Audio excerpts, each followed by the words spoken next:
You're selfish. Your brother is better than you. The words cracked across the Thanksgiving table like a whip. Forks froze halfway to lips, gravy steamed untouched, and the cranberry sauce gleamed red under the warm light, red like the sting on my cheeks.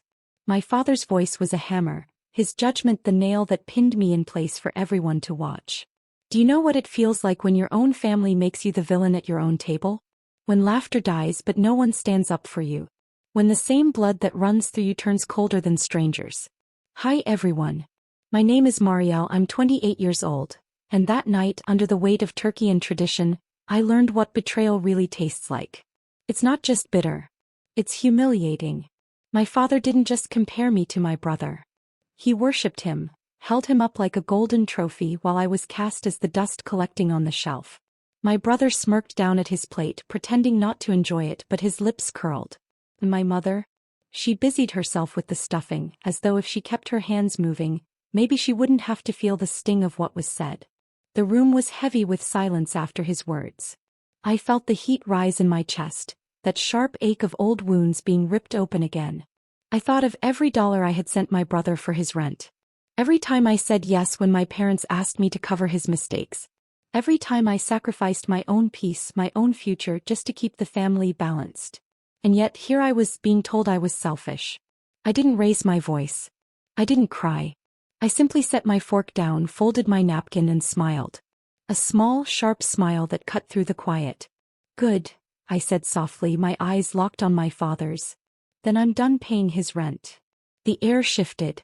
My brother's head snapped up, the smirk gone. My father's face turned the shade of the cranberries. My mother's hand froze, a spoon dangling in midair. No one moved. No one spoke. The silence wasn't just silence anymore. It was tension, thick and alive, crawling into every corner of the room. And in that stillness I felt something I hadn't felt in years. Power. Because for the first time in my life I wasn't swallowing their insults. I was serving them mine. And the real storm? It hadn't even begun yet. My brother was the first to break the silence. What do you mean you're done? His voice cracked, panicked, the confidence draining as fast as the color from his face. I leaned back in my chair, my hands folded in my lap like I was the calmest person in the room. Exactly what I said, I replied. No more rent. No more bills. No more me cleaning up after you. The words landed like stones. My mother gasped quietly, but not out of concern for me. It was for him. Always for him. She looked at me with the same eyes that had judged me my whole life. Eyes that said, how dare you break the unspoken rule. My father slammed his palm against the table so hard the glasses rattled. You think you can embarrass this family at Thanksgiving? He shouted, spit gathering at the corners of his mouth. Everything we've done for you, and this is how you repay us? By humiliating your brother. The hypocrisy burned. Everything they'd done for me? I thought of the nights I'd walked home from school alone while my brother was chauffeured to football practice. I thought of birthdays forgotten, of achievements brushed aside, of sacrifices made without acknowledgement. And yet I was the selfish one. I didn't raise my voice. I kept it steady, sharp, like glass you didn't see until it cut you. No, I said. I've been humiliating myself. Covering for him. Paying for him. Carrying him. But tonight I'm finished. My brother shifted in his chair, his voice small now, the arrogance gone. But I'll lose the apartment. I met his eyes for the first time. Then you'll finally learn what it feels like to be responsible. The silence returned, but this time it was heavier, more dangerous. My father's face was red, his fists trembling against the table, as though every fiber of his being wanted to put me back in my place. But I didn't flinch. I didn't cower. I just let the weight of my words settle into the room like smoke that couldn't be waved away. For the first time I wasn't their scapegoat. I was their reckoning. And deep inside a voice whispered, this is only the beginning. My father's chair scraped against the hardwood as he stood, towering above me like a storm ready to break. His jaw clenched, his voice low and venomous. You ungrateful child. After all we've given you. After all your mother sacrificed. You wouldn't even have a career without us. The word twisted in my stomach. They had never lifted a finger for my career. Not a dollar, not a word of encouragement. Every step I had climbed, every sleepless night, every deal I'd fought tooth and nail to secure, I had done alone. But in my father's version of history, They were always the architects of my success. I looked up at him slowly, deliberately. You didn't give me anything, I said, each word heavy, deliberate. You gave him everything. And I was the afterthought. The one you guilted into paying for the son you favored. My brother flinched like I had slapped him. My mother's lips pressed into a tight line, her eyes darting between us, unwilling to pick a side because deep down she already had. The table was a battlefield now. Dishes, candles, silverware turned into silent witnesses. The turkey lay carved and cooling, untouched. Steam from the mashed potatoes rose like ghostly breath into the air between us. My father's voice thundered again. You think money makes you better than him? Than us? Family isn't about who pays the bills. I stood this time, my chair sliding back with a screech that matched the tearing in my chest. No, family isn't about money, I shot back. But it also isn't about breaking one child to build a pedestal for the other. You made me his safety net and I let you. Not anymore. For a moment no one breathed. The heat of my father's rage clashed with the icy calm of my words. My brother's eyes darted to me, desperate, his voice trembling. So you just let me lose everything? I leaned across the table, my hands resting on the wood, my eyes never leaving his. Yes, I whispered. Because you've been living off what I've lost for too long. The room collapsed into silence again, but it wasn't the silence of shock anymore. It was the silence of a house about to split down the middle. And in that silence I knew, I hadn't just ended his rent tonight. I had ended the lie we'd all been living. My mother finally found her voice. It wasn't a shout, not even a plea, it was worse. It was that sharp, cold whisper she had perfected over the years, the kind that could cut flesh without raising above a murmur. Marielle, she said, her lips barely moving. Sit down. Apologize to your father. You will not disgrace this family in front of everyone. Everyone. The words sliced deeper than the turkey knife resting near her hand. Because this wasn't just a family dinner. Cousins, aunts, uncles sat stiff around the table, eyes down, plates full but untouched, pretending to be invisible. They had heard it all. They had always heard it all. I turned slowly, scanning their faces. Some avoided my gaze, others shifted uncomfortably, but not one of them spoke. Not one dared to say I wasn't selfish. Not one dared to say my father was wrong. Their silence was the cruelest loyalty of all, loyalty to comfort, to tradition, to not rocking the boat. I straightened my shoulders. If anyone should apologize, I said evenly, it should be him. 4 years of humiliation. For pretending I didn't matter while parading him as the favorite. My father's face burned crimson. Enough, he bellowed. You don't bite the hand that feeds you. I laughed then, a sharp, humorless sound that startled even me. Feeds me. My voice shook, not from fear but from the sheer absurdity. I've been feeding this family. Quietly. Consistently. Covering rent. Covering bills. Covering shame. And you still look me in the eye and call me selfish. The truth hung in the air, undeniable. My brother's breathing quickened. His eyes darted, exposed, cornered. You can't just stop, he whispered. What am I supposed to do? I turned to him fully. Grow up. A murmur rippled through the table. Not words, just the sound of discomfort, of relatives suddenly realizing they were trapped inside a scene no one would forget. My mother's eyes glistened with fury, her voice trembling now. You'll regret this, Marielle. One day you'll regret cutting ties with your own blood. I met her gaze, calm and unflinching. No, I said softly. The only thing I regret is waiting this long to stop. The silence that followed was suffocating. But for the first time it didn't weigh on me. It weighed on them. And I knew, this house of cards we called family had just started to collapse. The collapse didn't take long to show its cracks. My father pushed back from the table, his chest heaving, rage spilling out in jagged breaths. You think you're better than us now? Just because you make some money? You're nothing without this family. Nothing. The words should have hurt. They used to, for years they were the knife he kept sharp to keep me in line. But that night they fell dull. Because I finally understood. It wasn't love he had been feeding me all these years. It was control. I took a slow breath and stood taller. If I'm nothing without this family, then explain why this family can't survive without me paying for it. Gasps. Small, sharp, collective. A cousin choked on a sip of wine, someone's fork clattered against porcelain. My brother shifted like the floor beneath him had tilted. My mother tried to recover, her voice brittle but commanding. You don't air our dirty laundry at the table.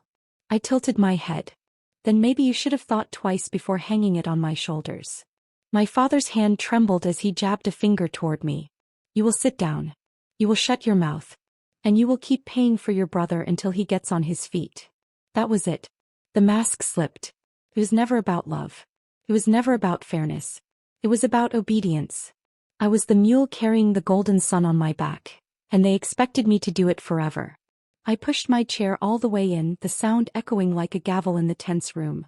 No, I said. Just that one word, sharp and final. No. My brother's voice broke then, desperate, small. Please, Marielle. I'll get kicked out. I'll lose everything. I looked at him, really looked at him. He wasn't a child. He was a grown man hiding behind excuses, cushioned by the sacrifices I had made.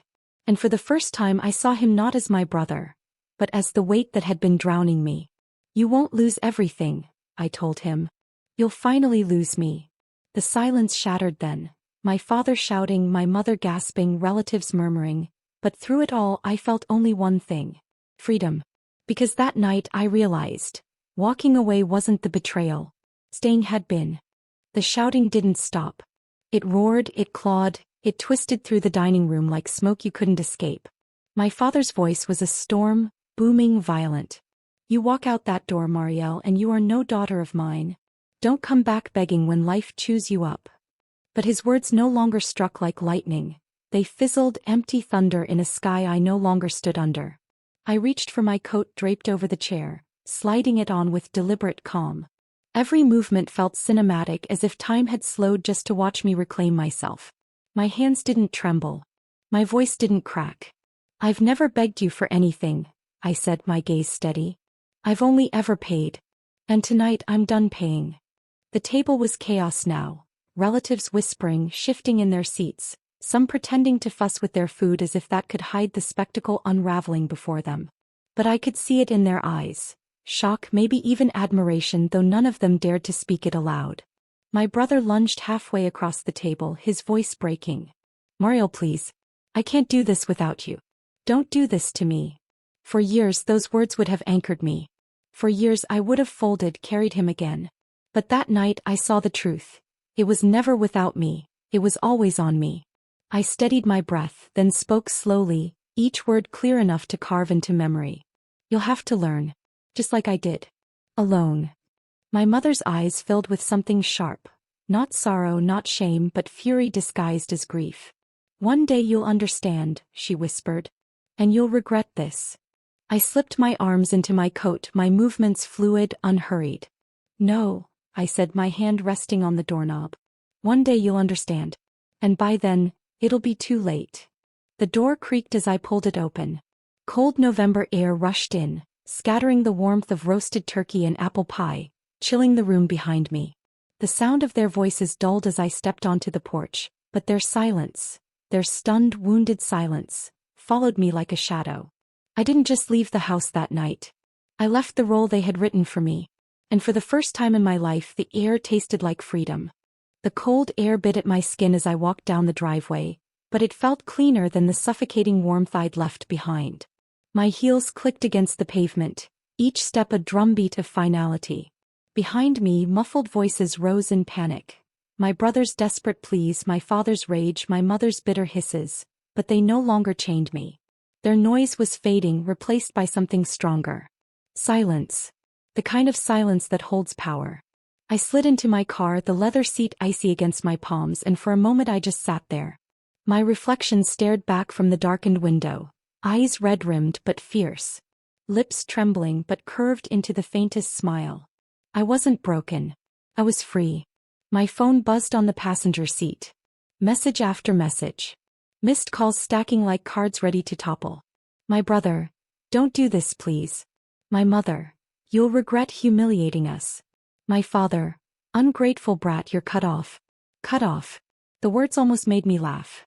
They didn't realize, I had already cut them off. Not just from my wallet, from my soul.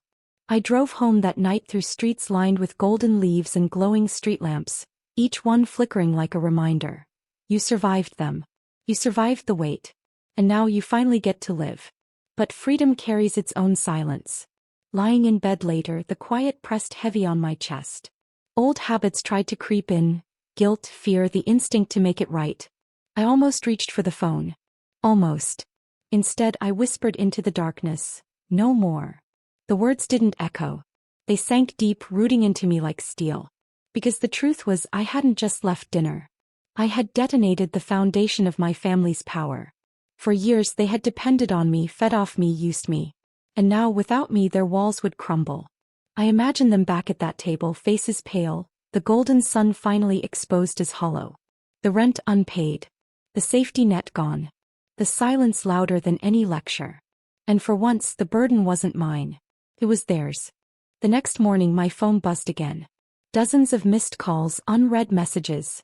Desperation in digital form. My brother's texts grew shorter, more frantic. "I can't cover this month. They're going to evict me. Please, just one more time. You don't understand, I'll lose everything." My mother's words dripped venom masked as sorrow. "You're tearing this family apart. You've brought shame on us all." And then my father, the man who had thundered at me across the table, sent only one line. "We'll remember this when you come crawling back." But here's the truth, I never crawled back. Days passed. Their voices grew smaller, their demands weaker. I didn't answer, not once. And in that silence, they were forced to face something they had always avoided. Their own choices, their own dependency, their own favoritism laid bare without me to patch it over. Weeks later, I heard through a cousin. The golden son had lost the apartment. My father had to sell off investments to keep him afloat. My mother whispered excuses at gatherings, their perfect image cracking in front of the same relatives who had witnessed that Thanksgiving storm. As for me, I thrived. Without their endless weight, I poured my energy back into myself. Work flourished. Friendships deepened. I bought a place of my own, quiet, sunlit, free of ghosts. For the first time, I filled my fridge with food I bought only for me. I decorated walls that no one else could criticize. I laughed in rooms where no one could silence me. And yet, the sweetest part wasn't the success. It was the peace. I no longer carried their debts. I no longer chased their approval. I no longer mistook sacrifice for love. That Thanksgiving had been their stage for humiliation. But in trying to shame me, they freed me. They handed me the script, and I rewrote the ending. So when people ask me if I regret what I did, I tell them this. The day my father called me selfish was the day I learned the difference between being selfish and finally saving myself. One word echoed in my mind as I closed the door on them forever.